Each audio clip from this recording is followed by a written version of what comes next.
Hamas has released the bodies of 4 hostages kidnapped during the October 7th terror attacks in 2023. The coffins are being handed over to the Red Cross in Gaza, who will then transfer them to the Israeli military. This is the first time that the militant group Hamas has returned the remains of deceased hostages under the ceasefire agreement. The militant group says they include a mother and 2 children who have long been feared dead. The father of the family was released this month as part of the Gaza ceasefire agreement. Now he awaits final proof of the fate of his loved ones. Our senior international correspondent, Pani Fatah, joins me now from Hostage Square in Tel Aviv. Pani, Israel's prime minister has described this as a very difficult day. Indeed, it is a very difficult day, which is filled not only with sorrow, but however also with anger. Anger at the very fact that that very same Prime Minister, Mr. Netanyahu, in the eyes of so many here in Israel, didn't do enough to make sure that people are released alive. So it is a mixed emotion here at this square here, which is the symbol of collective trauma, which is also the symbol of the suffering for so many people, the relatives of the hostages, who are hoping that their family members will get out alive. Now, what we're seeing are obviously pictures of what is turning into a hostage parade. It was called as such by the United Nations when hostages were released previously alive. This time, 4 bodies are on the way to Israel, and we have seen some of the pictures which are not being broadcasted here live on television, but of course there's a lot of social media footage out there where you can see, and this is also that is part of the anger of people here in Israel, that they're going to be politicized in some way, and that in fact Hamas wants to show in the Gaza Strip that they are in charge at the price of these dead bodies, who of course deserve a dignifying way of leaving, of getting out of Gaza Strip, and then ultimately being identified here in Israel.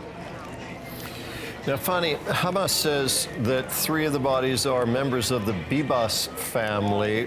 What has their story of the Bibas family meant to Israelis?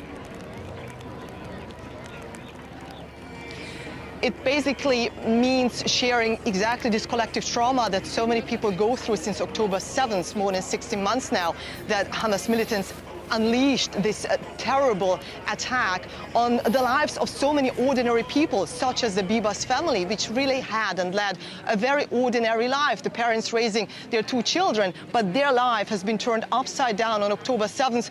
A lot of people have seen those videos going viral when the mother of the 2 children, the youngest victims, supposedly, if they are the ones who are handed over today, were abducted along with their father on October 7th. Now, the father has been released on February 1st, but he, until now, is actually clinging on to this hope that maybe the family members are still alive. As a result, the family actually put out a statement there that nobody should make any condolences, any comments whatsoever until the forensics testing has been completed, until it's really clear if the members of the Bibas family are among the 4 dead bodies to be handed over to Israel.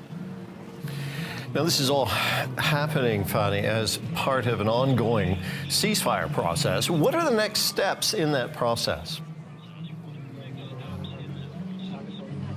Well, the next steps are, first of all, to complete the first phase of the ceasefire, which is going according to plan, even though, of course, if you look back just the course of the past week since Donald Trump made his announcement over what the future of the Gaza Strip is supposed to look like, jeopardizing actually the first part of the ceasefire. However, if you look at the various stages within the first phase, it looks like it's going according to plan. The question really is about the second phase, because negotiations were supposed to start already on February 4th. That's delayed. It's supposed to start at some point this week. But then, of course, that second phase is much more trickier because there are questions revolving around the second phase as of who is going to administer actually the Gaza Strip, and are the Israeli forces going to withdraw completely, which is also part of the second phase. So a lot of question marks all around. But what is really important to understand overall, it's not just about the indirect negotiations between Hamas militants and Israel, but there's so many stakeholders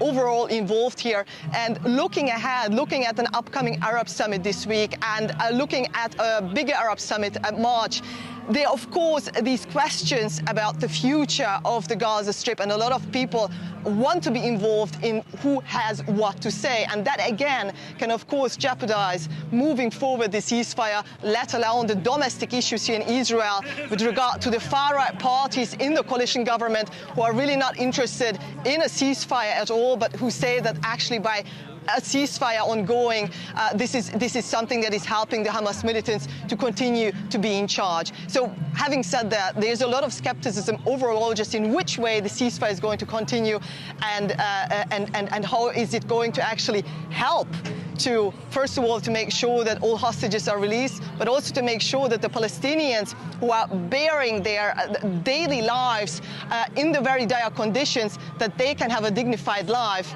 in Gaza Strip as well as in the occupied West Bank. Fani, thank you very much. That was DW's Fani Fachar in Tel Aviv.